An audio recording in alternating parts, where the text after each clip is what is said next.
Rosa Live, where we lead caregivers and agencies all over the state of Connecticut. My name is Anna, and today's guest is Pamela from Companions Forever. Thanks for being here today. Thank you. Thanks. And what is Rosa Jobs? It's a tool that helps caregivers find cases based on their experience and schedule. And 4 is steps. Step 1, availability. You tell Rosa Job what days and time you can work. Step 2, transportation, how you move around, by bus, by car, walk. Step 3, languages. How many languages do you speak?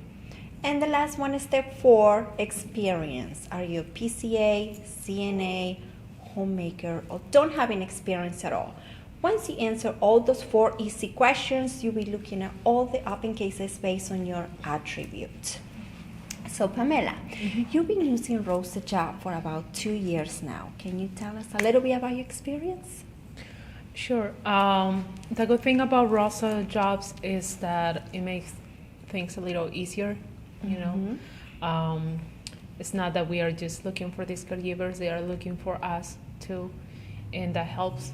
That way we don't have to be wasting time, you know, seeing what they can do or not. You know, once they answer the questions, we already know what they are looking for, and we just connect them right away. Right. With those 4 easy steps, it's really easy to find the right. Yes, and it makes things easier for us too. Yeah. So, do you guys have any special cases in the weekend? We have cases available on weekends, weekdays, morning, afternoons, during the night. All day, a week, a month, yeah, whatever they are looking for.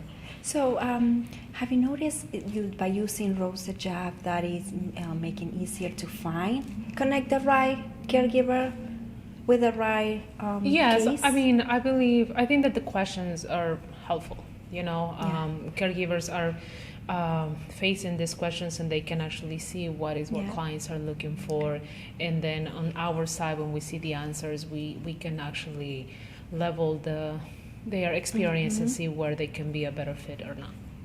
So if a caregiver doesn't have much experience, can they still apply and be able to find any cases with yes, there are a lot of caregivers who they don't have experience, but they are willing to learn. Right. So there are 2 ways. First of all our caregivers go through a training after they get hired. And second of all, if there is more training needed, sometimes we schedule a meet and greet with the clients. We schedule training so that way she can actually be trained like hands-on and before she starts. So as long as they are willing to learn, we are more than happy to teach them. That's good. Yeah.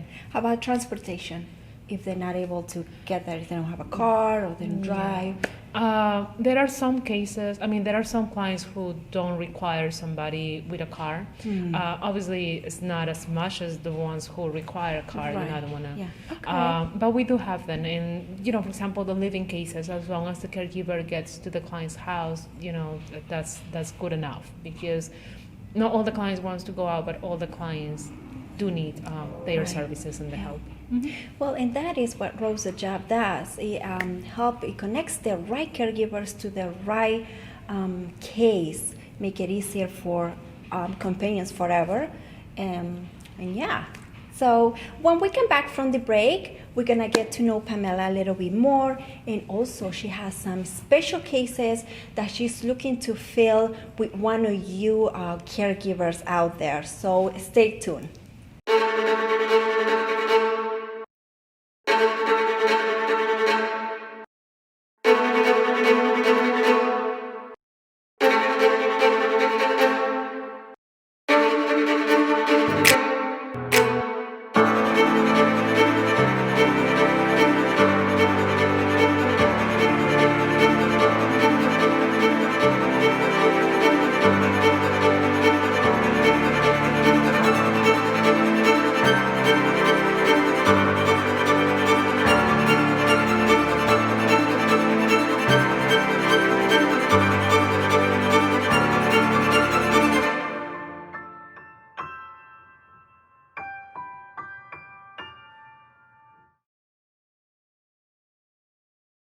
Welcome back to Rosa Live.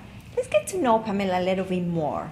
Pamela, what do you do at Companions Forever? What is your job there? I work as a client relations. The main purpose of my job is pretty much to make sure the clients get the services they need. Yep.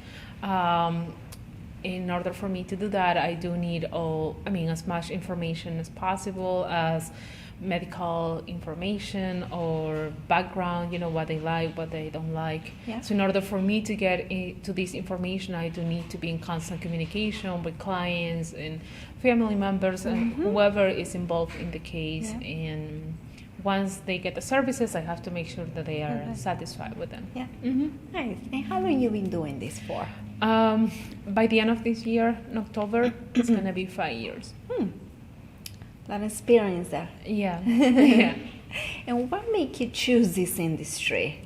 Well, I always like to, I like to help people, in this specific case. I like to be part of the improvement of the quality of life of my clients. I started as a PCA years ago. I was a caregiver, and I noticed how my clients struggle with something. So I learned, in That and how to help them. Yeah, I felt like while I was a caregiver, I had the chance to learn how to understand them. Yeah. They don't tell you I need somebody to shower me or somebody to dress me or stuff like that. All they said is I need help, and unfortunately sometimes they do have to be specific, but I think like as long as you make them feel comfortable and talk to them and stuff like that, they ended up bringing open up exactly. So I feel like you can ask more questions and find the right caregiver exactly for them. Yeah, so that's why I was like, let me try to be on the other side and be the one who actually understands what they need and helping out to get what they actually need, to advocate for them. And that's pretty much how everything started. Oh, that's good. Yeah. Okay, so below me there is a ticker scrolling down all the cases that are open right now at rosajobs.com. You can apply for any of those cases by answering 4 easy questions. If you apply, you can have a job by the end of the week. Again, it's rosajobs.com. So Pamela has some special cases that she needs to fill today with the right caregiver. Pamela, you want to share some with us? Yes. Okay. So I have this case in Waterbury. It's a living case, so caregiver will need to be living with the client for a week. This is an every other week case. The day that you switch with another caregiver is on Wednesdays between 8 in the morning till 9 in the morning. Client is bedbound. She speaks Spanish and English. She lives with family members who are always willing to help you with the client. If you don't have any experience but you're willing to learn, we can teach you. We can bring you to the client's house. You can get trained maybe twice, and then you should be able to do the job. We also have another case in New Britain. This is Mondays through Saturdays, 11 in the morning till 5 p.m. This is a Spanish lady. It's a light PCA case, meaning that even though the client, has some physical limitations, you don't really have to provide a hands-on service, but you do have to supervise in case the client needs, some type of help. You do need to have a car for this specific case, so that way you can bring the client to her medical appointments or go to the grocery store for her. We have this other case all the way in Enfield. This is Monday, Wednesdays, Fridays, 10 in the morning till 3 p.m. This is another PCA case, light PCA. Client is independent, but she does require supervision. So you need to assist her with things at home, laundry, meal preparation, medication. Reminder, you do need to have a car for this case as well, just to run errands for the client. And if you don't have much experience, but you want to learn, this will be a good case for you. Client speaks English only. And this is a good case. It has a lot of hours, and it's not a hard case either. It's located in Bristol. So this client gets 11 hours of services Mondays through Fridays and 8 hours on Saturdays and Sundays. You don't have to do the 7 days, but if you want to, you can. But the way we split these cases are one person works 4 days and the other person works 3 days. You have to work one of the weekend days, so you can do either Sunday till Wednesday or you can do Thursday till Saturday. This is a light PCA case. Client is mostly independent, but she does require supervision. Client speaks Spanish only.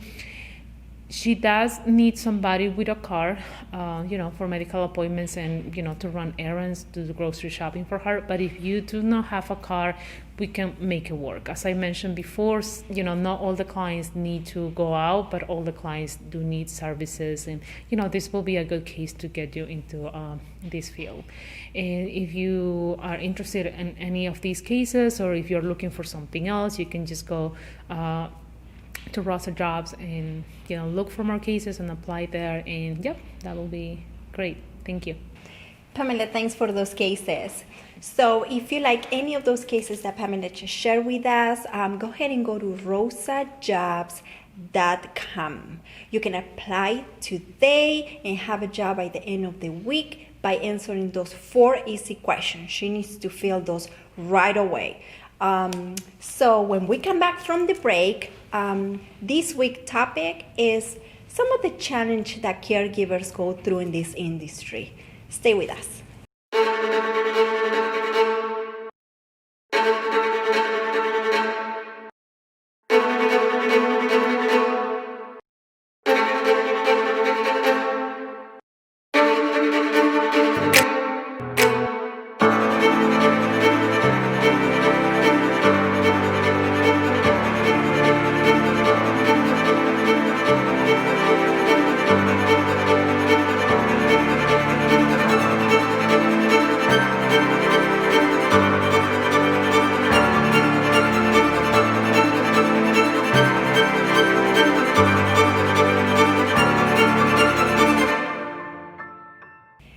Back to Rosa Live. So this week's topic is some of the challenges that caregivers go through in this industry.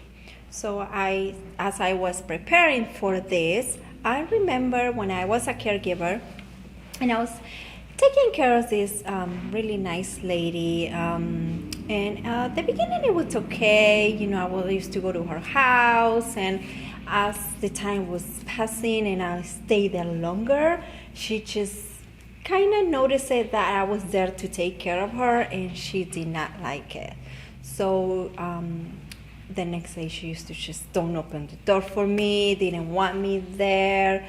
So it was hard for me, and I'm sure it was harder for her just to know that someone was there to take care of her. So that was my experience when I was a caregiver. And I know, Pamela, I'm sure you work with a lot of caregivers. So have they shared any of these cases with you?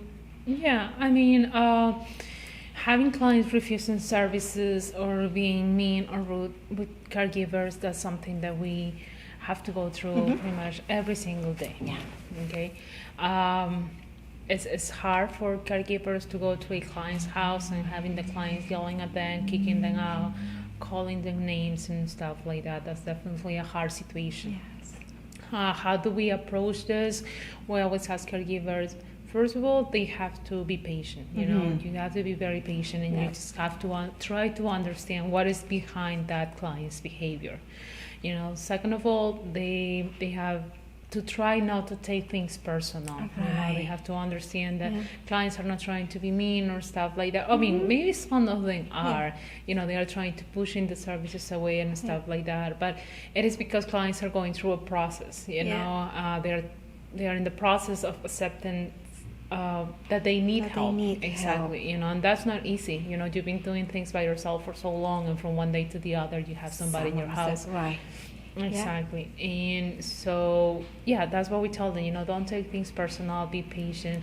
And another way to approach this situation is just try to redirect behaviors, or actions, stuff like that. Like if the client is asking you to leave, she doesn't want services, you have to observe and see what she actually needs. Right. And I don't know, if you see there are dirty dishes in the sink, just be like, before I leave, do you want me to wash the dishes? And client will be like, okay, right. Because she needs that help. Correct. And keep trying little by little, and then the client will feel like you care for them. Right.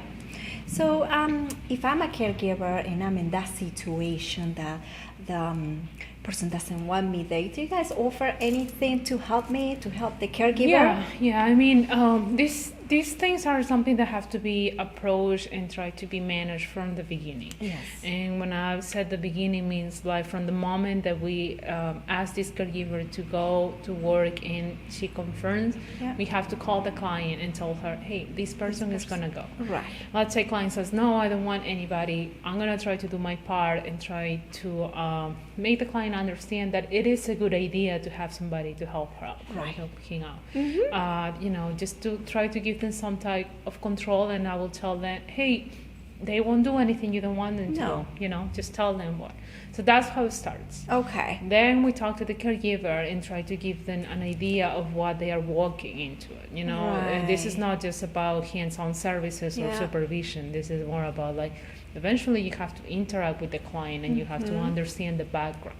Correct. So I will tell them, please, with this client, you have to be proactive. Like, don't ask her. Just go and start doing things because she wants somebody who can just take initiative and start doing things. Yeah, you will have those different clients, the ones that don't want you there and the ones that are willing to, okay, yes, I need help. Exactly. Send someone. Right. Yeah. Then I will tell them, with this specific client, you have to ask. You know? So that way they don't start anything. Some clients are like, this is my house. Yeah. So if she's gonna do something, she has to ask me. So I will give them that information. Okay, perfect. If they go to the client's house and they're experiencing all these bad situations, the client yelling at you or the client kicking you out or calling you names or stuff like that, I will ask them first to stay calm. Okay. Correct. Not to take things personal and try not to react. Because if you react and say something negative, things are not going to get better. Correct. You're pretty much ended up getting into the same level as the client. And we have to understand that we are the ones who are trying to help this client to make things better.